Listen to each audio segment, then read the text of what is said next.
now listening to Girl What? Every show begins with the drink of the day, and today's drink is... We are drinking pink rosé. It is a fruity Spanish rosé with fresh aromas of strawberries, raspberries, and cherries. It is beautifully balanced with a refreshing crispness and soft round finish. Wonderful on its own or as a complement to cold salads, cheeses, and spicy foods. That sounds delicious. Can't wait to take a sip. So, how are you doing? I'm tired. We've had a very busy weekend. I just wanted, let's jump into some news. A little bit of things that are taking place in and around the world. Big up! Today is Jamaica Independence Day. August 6, 1962 is when Jamaica signed to become an independent nation away from England. And so today marks 55 years. And wow, so, is that what we celebrated today? Yeah. No, that wasn't what we celebrated today. Oh. It just so happened to have occurred today. We did go and spend some time at the beach, regenerating and rejuvenating ourselves for a strenuous week. And so, big up to all my Jamaican, and the Rastas. The Rastas and other Caribbean. Y'all don't want me to start speaking patois. Yeah, please don't. I don't speak patois. I have a slight accent. But anyway, yesterday I attended a Women's Power Caucus. It was a 9th annual event, and it was at Jungle Island here in South Florida, and that marked the 9th annual WPC with the theme, Access Your Power, Conquer Your World. Be prepared to engage with women representing various fields, cultures, backgrounds, and demographics. My candidate, Annette Tadeo, was one of the special speakers. They touched on topics of women in politics, women in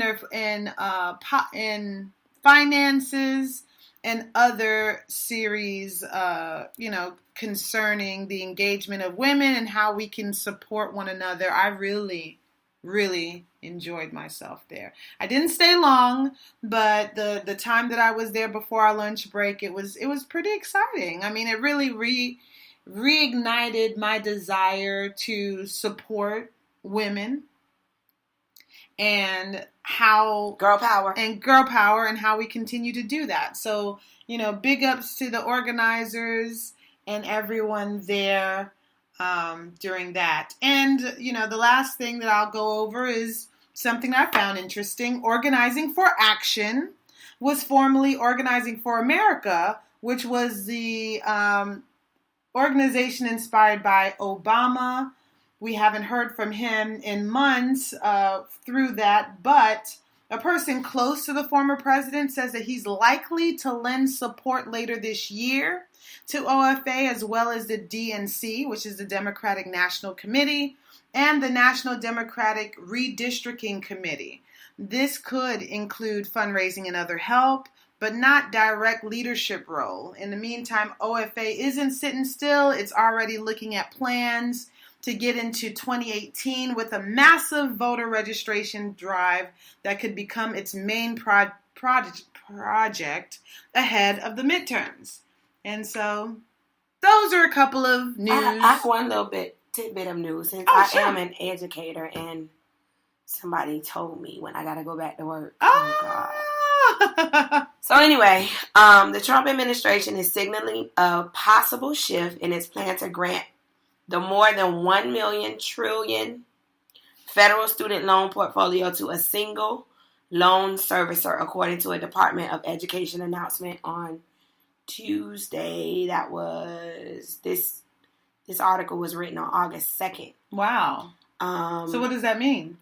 DeVos had said the original plan was necessary to reduce cost and streamline a process notoriously difficult to navigate. But critics have blasted the proposal, arguing a single servicer would create a too big to fail scenario. So I guess making it where your loans are only going through one company. Yeah, but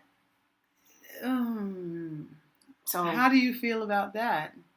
I mean, all mine are with one company anyway. I consolidated my loans a long time ago. Yeah, my school loans are consolidated also, but maybe having one designated place in the beginning. For me, right now, it don't matter because my payments are $0. I need to find out about that. My payments are $0, and I work at a Title I school, and if I keep them at $0 a month, then my understanding is that I can get them forgiven forever. Well, that's awesome because I see so many different loan forgiveness programs. I am just skeptical about what are legit ones out there because I get phone calls. I'm sure plenty of our viewers get these type of phone calls all the time about consolidating their loans, and I just don't want to go through that channel and find out that it's something that it really isn't. And so, mine is with what is it? The main one, Department of Education. The one, what is it? I don't know. Is it Federal Student Loans? Yeah, I think so. Correct? Wait, I don't know. It's the one that mostly everybody has their student loans through. I don't know. It's been so long. All I know is I called this summer because somebody gave me a hint that when you're a teacher, during the summer is the best time to call because that's when you're not making money. So that's now some little insight. Yeah, right now for our educators, my student loans are $0 because I have no income. Well, you don't have any income right now. So, well, that's awesome. Yeah. I'm looking forward to reducing and erasing my school loans. It's such a hindrance. It's expensive, man. Yeah. Oh, did I said that I'm going to be going into taking a first-time home buyers program soon? That's awesome. Yeah, I'm really excited about that. And so I'm back to that vision board. You looked at that vision board? I looked at my vision board and I'm moving forward. So, very excited. Today we have we have a call. We have a call. Let's take this call. Yes. Ring, ring, ring. Hello? Hello. How are you? Hi. Well, we have our guest just called in, and we will allow her. I hope you guys will be able to hear. This is our first time doing the call-in, and let's let her introduce herself. Tell them who you are. Hey, I'm Dani Spikes, relationship coach Dani Spikes, professionally certified relationship coach, also known as the Edge Whisperer. I'm here to help couples and singles, mainly helping people build better relationships, starting with themselves. I've been coaching for over 6 years now, and it's my passion. It's what I love to do. And I have the Spikes Company and the Beeline Sparks Company. Both of them are my companies that I built from the ground up. And my intention is to help people create atmospheres and experiences to have better relationships, either with themselves or with each other. Awesome. My first question. We're going to just jump right on in there. Let's just jump right in. And that's Makita. I don't know if you met Makita. We haven't met. You and I have talked, but that's my co-host. And so she's just going to jump on right in there. Listen, I'm the resident single girl in this scenario. And so there's plenty of questions that I have. But I think, a question that immediately comes to mind is, what made you decide to be a relationship coach? How did this come about?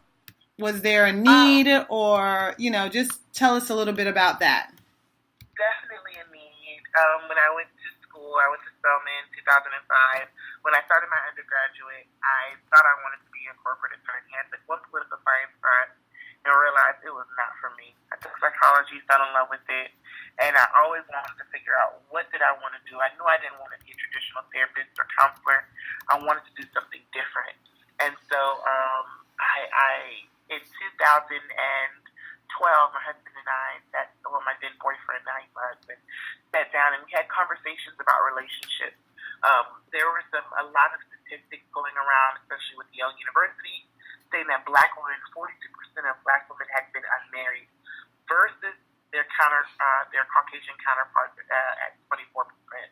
And that was like really disturbing.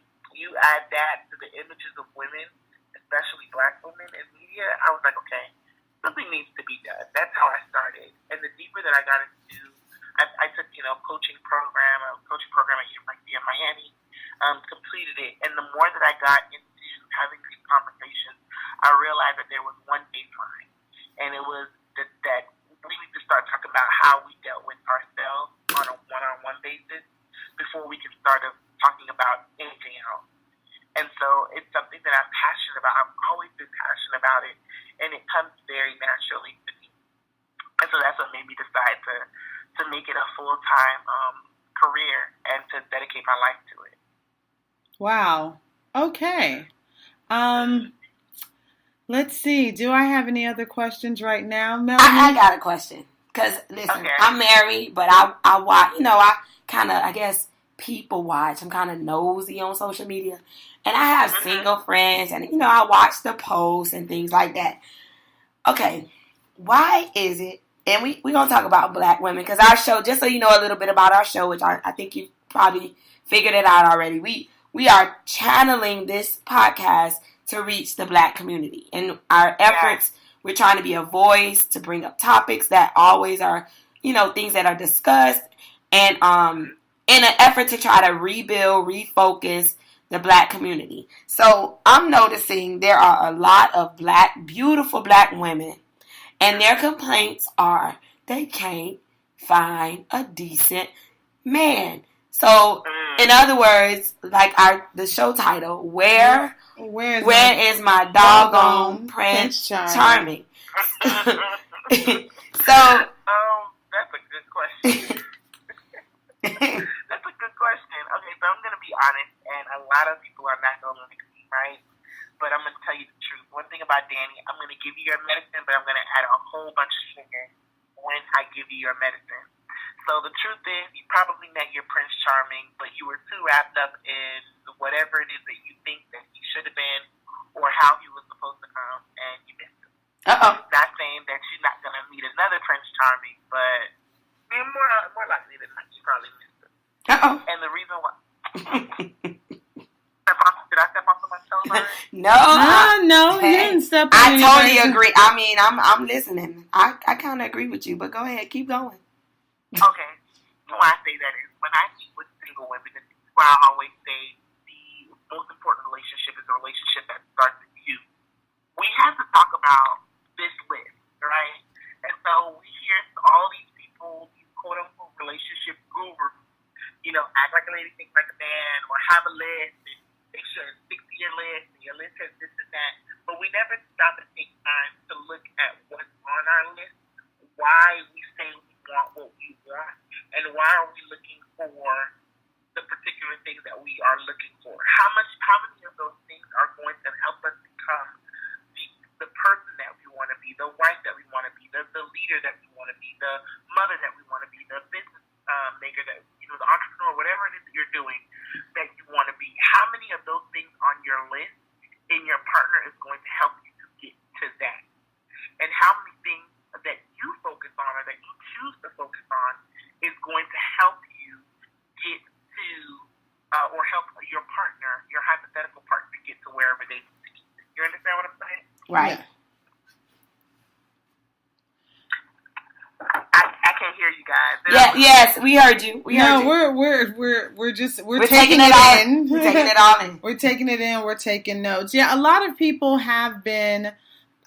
We had a discussion with some girlfriends of ours recently, and I'm not gonna lie. As far as I do have moments where I feel like, did I miss the individual that maybe I should have been with from high school, maybe someone I should have been seeing from college, and then you get wrapped up in your career and you get so busy, or you feel like, I personally never had a checklist. I've had just, I can honestly say I think since hitting my 30s, I've had more now single than non-single years. And for me, my career in politics kind of took me to a lot of different places, and I wasn't necessarily in social settings a lot.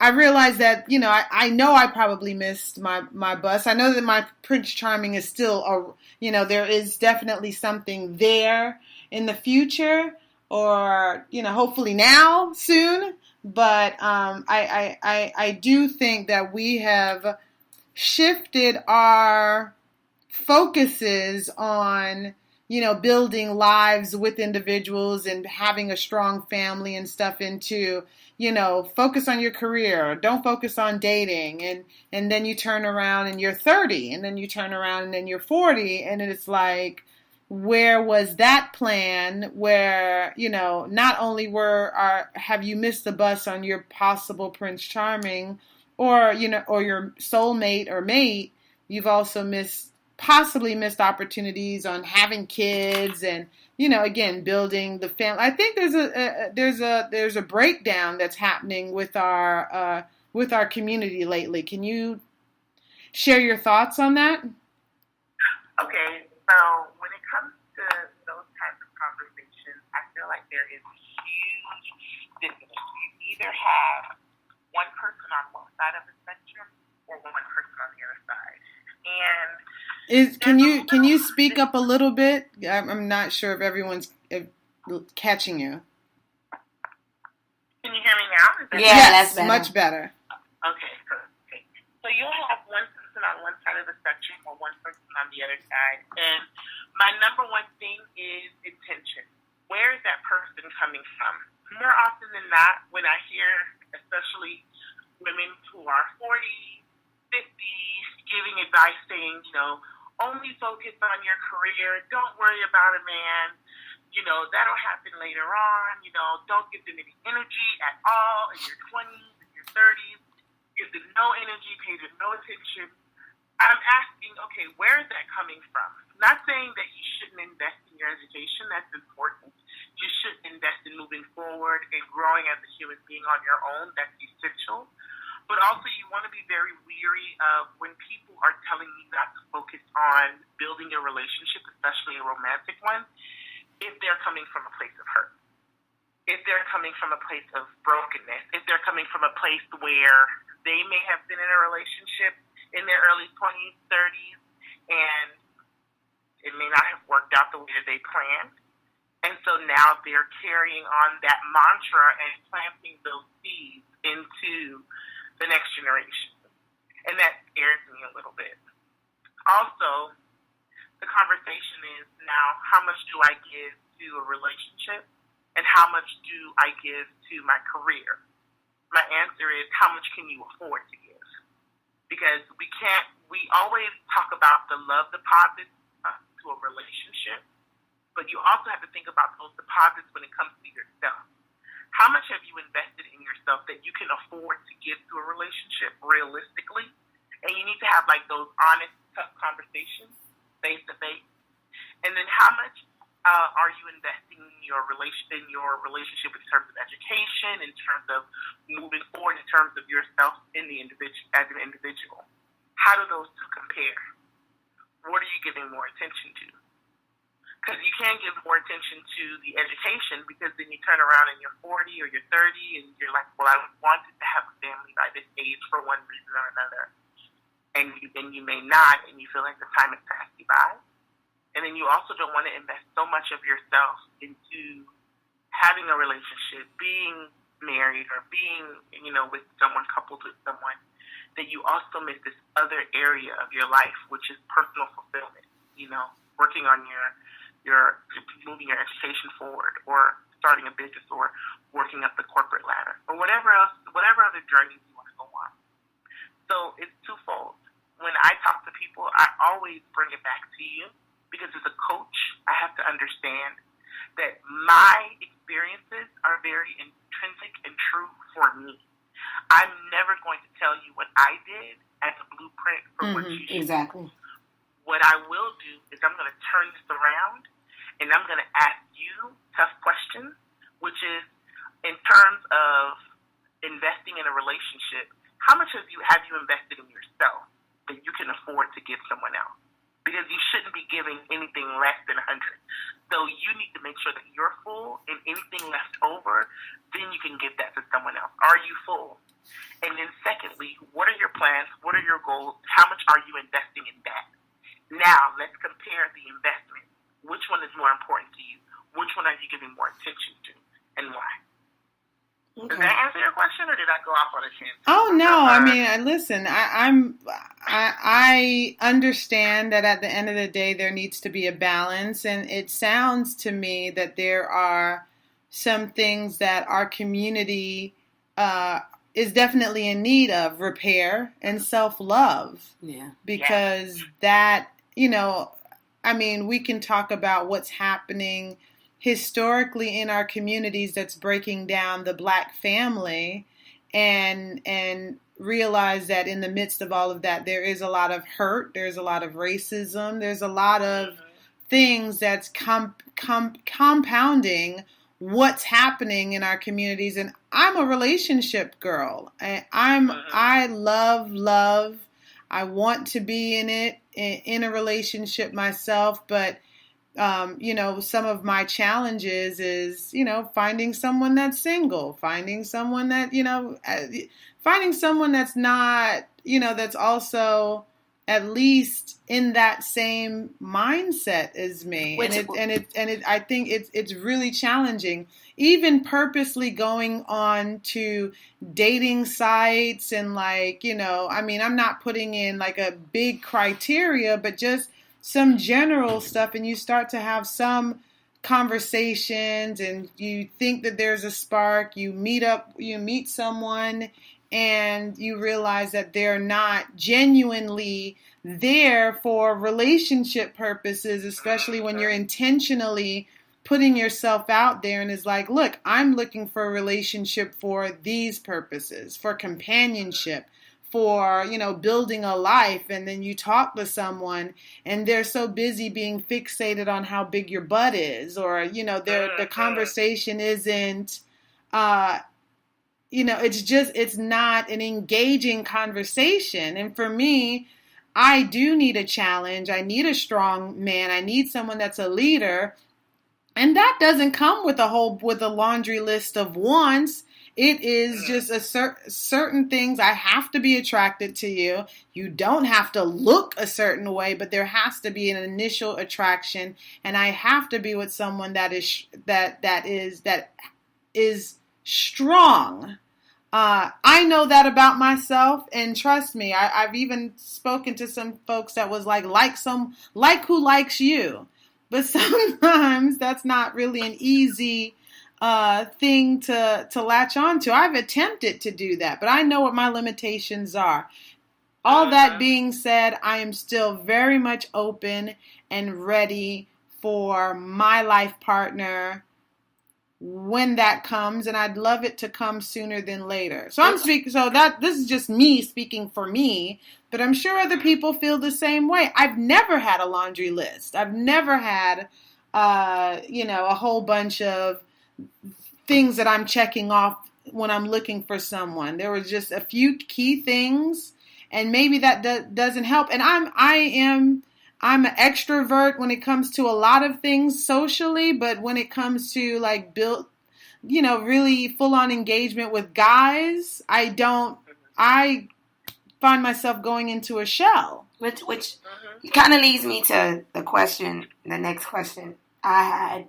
One of the things I wrote down, are Black women's expectations too high in this day and age? Because I've talked about this on a previous show, where statistics show that right now, Black women are far more educated and are typically in this day and age the head of the household. financially. Yep.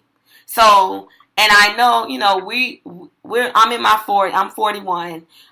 Keita's in her 40s. So we're at that age where we have grown up, and we were used to a household where the dad pretty much was the leader, the household, the breadwinner. And I think now in this day and age, things have shifted, and statistics have shown it. Even when I was in getting my master's, if you look, any black woman in school now, if you look around your classroom, it's typically women in the classroom. Absolutely. So my question is, are black women's expectations too high? I think Makita's list of things that she wants is kind of modest, but I don't think that's the majority. I've talked to many women. We were just talking to some friends that were on 2 shows ago in the studio, and it was like, listen, this guy, he need to have this and he need to have that, and you remember that? Yeah, no, exactly, and I thought that was interesting because I'm not that type of person, but I really I had that moment where I was like, you have those expectations for your partner, and what do you have to offer? I felt myself thinking that. And so at the same time, I always play checks and balances with myself too, because I go through these motions where it's like I'm ready for a relationship, but then I take a look at myself and I'm thinking, am I really ready? What do I have to offer? I know I have a lot to offer, but I'm clear with where things are and are not for me. And statistically. Again, you realize, the more and more you don't date or go out and meet other people, it becomes a harder task to overcome. Yes, we have the internet. Yes, we have other outlets, but it's still very difficult and challenging because I think we've grown too voyeuristic, or I think that everyone kind of has higher expectations. So that's what I wanted to ask her. Do you think at this day and age, 2017, I'm sure you meet all kind of people with all kind of challenges. Do you think black women's expectations of men is too high? No. You don't think so? Honestly, sometimes I look at certain situations, especially single women who do date. And I don't think that anyone is beneath anyone else, but I do believe that there are certain people who bring so much to the table, and they'll bring an entire steak dinner to the table and the pairing wine. If we could use food as an example, to the table, and will settle for a piece of day-old bread as long as there's someone else at the table with them. I don't think that black women's standards are too high. Honestly, I don't think our standards are high enough. I don't think that we're holding, sometimes I feel that we don't hold black men accountable. I feel that if you're dating and you're in a space where you have certain expectations, as long as those expectations are matched with reciprocity and just a little bit of being able to compromise, I don't think that you're asking too much, because usually when I hear, and if I can only base this on my experience, because you're asking me this from my experience, right. What I hear on lists are basic. I have someone who's got a postgraduate degree. If he, as long he doesn't even have to have a bachelor's, as long as he has a steady job and he comes home and he doesn't cheat and he's monogamous, I'll take it. Doing things that are things that essentially you're supposed to do, like being present in your marriage, being present in your children's life, being monogamous, taking care of your family financially, emotionally supportive to both your children and yourself. Those are things you're supposed to do. And oftentimes I see, unfortunately, especially black men, get praised for things you're supposed to do. Now, there's another letter that I do have, if I can bring this conversation 360, is my conversation to the unreasonable woman who has a scribe literally write out a long list that will go from front door to back door of things that this guy has to do. But in all actuality, she's using that as a guise of self-sabotage. And that happens a lot. A lot of self-sabotaging in relationships because I'm afraid that I will never find what maybe my parents have, or I never had an example of what a typical family would be with a partner and being able to build. I don't think I'm confident enough in my skills as a person to build a life with someone and being able to do it in a healthy way, or I'm afraid of infidelity. I'm afraid of stupid. I'm afraid of, it not working out. I'm afraid of him leaving me for someone else.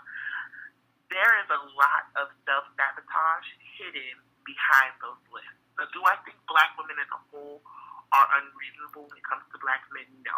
But I also do feel that we need to have the separate conversation of self-sabotage that happens a lot more often than not, where you will meet someone who may have everything you need, but they may not necessarily have everything you want. Case in point, a classic one is height.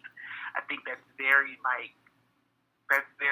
minuscule compared to having a partner that is physically attractive, that provides, that is monogamous, that is emotionally supportive and present, that wants to be a father, that wants to build a life with you, that has the emotional capabilities of being able to do that. But no, I can't be with him because he's short. That I think is unreasonable. Because he's short, that's a little ridiculous. Right. But it happens. It does. It happens, yeah. It does. Listen, I guess I'm guilty. I'm short, and I didn't want to date or marry a short man, and I'm short. But I don't know. But you're married now. Yeah. You're married, but you could have possibly, if you were saying, you could have possibly missed out on the best thing that ever happened. But I can honestly say I never met a short guy that was into me like that. And it could be that I just never laid my eyes on the short guy. I just never interested. You didn't even give him the chance. That's not my. I'm not attracted to them. Look, listen. I've dated short guys. I've dated tall guys. I don't have a preference either way. I think it really is for me, just about, getting along with someone and someone that I can get along with as well. So I mean, my preference would be someone that's taller than me because I like to wear heels and I don't want to I don't want to look somebody in the face. I'm sorry. I can't. But, again, that's just my thoughts. Since you've started your career, has there been any other, things that you've seen across the board with your clients with when it comes to relationships that maybe we haven't talked about? Yeah, there's a lot. Insecurities, especially bringing on, and this is the funniest thing that I've had to deal with as a coach and sitting down with both single people and people who are in relationships. The insecurity doesn't even really belong to them. Like, they probably have never been cheated on or had never had someone cheat on them or, have never had, a really bad relationship or never really had someone steal from them or anything, but they've seen it happen to someone else or someone else told them about an experience, and so now they carry that insecurity into their new relationship. That is the most craziest thing that I have ever had to deal with because you literally have to deconstruct something that was never yours in the first place. So it's almost as if someone, you have this set of dishes in your house that you hold on to that's near and dear, but you don't know how they got there. But you just know that they're there and you need to take care of them. It's like, no, this doesn't belong to you. This is not even something that's yours. I think making meetings, weepings is one of the largest missing conversations, especially when we talk about relationships. And it goes both ways. It is not just women to men, it's also men to women. Usually with men to women, it's usually the money conversation. I don't make enough money for you. I'm not a good enough provider for you. Or you're going to leave me for another person who makes more money, or are you going to talk about me behind my back, or are you going to emasculate me as a man because I don't think enough money? It's usually that, or the sexual partner conversation, being an adequate sexual partner. And then for women, it is the infidelity conversation, the insecurity around infidelity, or your partner not finding you physically attractive. Even if your partner has never said anything, or you've never had an experience, or no one's ever even alluded to the fact, that insecurity carries over into so many other relationships that it's almost alarming. And that's why I talked earlier about those seeds being planted. When we talk about, and not to go on a tangent, but when we talk about like diet, we always talk about our physical diet, but we don't talk about, especially therapists, coaches, counselors, we don't talk about those mental diets of what you allow to be digested into your mind and into your spirit. Because those things affect you. They really do. Wow. And over time, it can be something as small as maybe you're married and you have 3, married friends, and 2 out of the 3 married friends' husbands maybe cheated or is cheating on them or having an affair. That insecurity, your husband has never done anything to you, but that insecurity carries over into your relationship. Now you're having infidelity conversations. Now you're being cold towards him. Now you're creating a nest egg. Now you're talking about prenups or postnuptial agreements. Now you're creating an escape plan and essentially putting small little cracks into your relationship foundation because of that insecurity or the insecurity of our parents. Maybe we were raised in a single-parent household or a 2-parent household where the relationship wasn't as healthy, and carrying their insecurity into our own narrow relationship. That's something we don't talk about. Well, okay, so let me ask you this, because I know this is a question that a lot of people probably want to know, because I know in South Florida, I hear a lot of black women say they don't know where to go to find a man. Like, they don't know, like, they don't know. I guess when they go out and stuff like that, they never meet like good men. Like where would Makita go, or like how would she know how to find them? Because especially and maybe it is a demographic challenge. I mean, just the types of opportunities to meet people here in South Florida. I look at South Florida as like it's the vacation spot that's still in the United States. It's the Caribbean, but it's still in the States. You can come here without a passport, right? So with that, I've worked in entertainment, I've worked in politics, and I've seen how, depending on the type of circles, I've worked with, very successful men, and I see how some of these women just kind of like throw themselves at successful men. I see how they, kind of in South Florida in particular, how we kind of are more caricature type. We want to look like Barbie dolls, or everyone wants to be a model, and really, again, now that I've gotten myself out of those type of circles, and I'm now in more professional circles of intelligent people of color, it's very different. Now I'm finding, but now in amongst those circles, I don't really meet as many single men, at least, not, it's just not that obvious who's single, who's not, who's married, who's available. And it's just, I don't know. That's my experience when I've moved and worked elsewhere. I mean, it comes with its own challenges of not knowing the area and not knowing where to go and meet people. But, maybe you can elaborate on, and shed some light on where are there places to go to meet. So that's one of the reasons why I did this Spike Brunch Singles Edition. I have another one coming up. If you're interested in going to Spike Brunch Singles Edition, this is for your listeners. You can definitely head on over to singleandspike.com, because that is a common thread that I have heard, especially in South Florida. I believe the ratio is 7 to 1 or 10 to 1. I believe it's 10 to 1. So you already have a little bit of a higher ratio when it comes to available. And then that's just men to women. That doesn't include those who are available, demographics, background, sexual orientation, things like that. What I tell my single friends, first and foremost, who are in a whole place, who's ready to date, who's ready to get out there, is to try to imagine the type of guy that you need. Not that you want, that you need. What does he do for a living? Where does he work? Well, even if it's not that specific, how much does he make a year? What does he like to do? What do you like to do?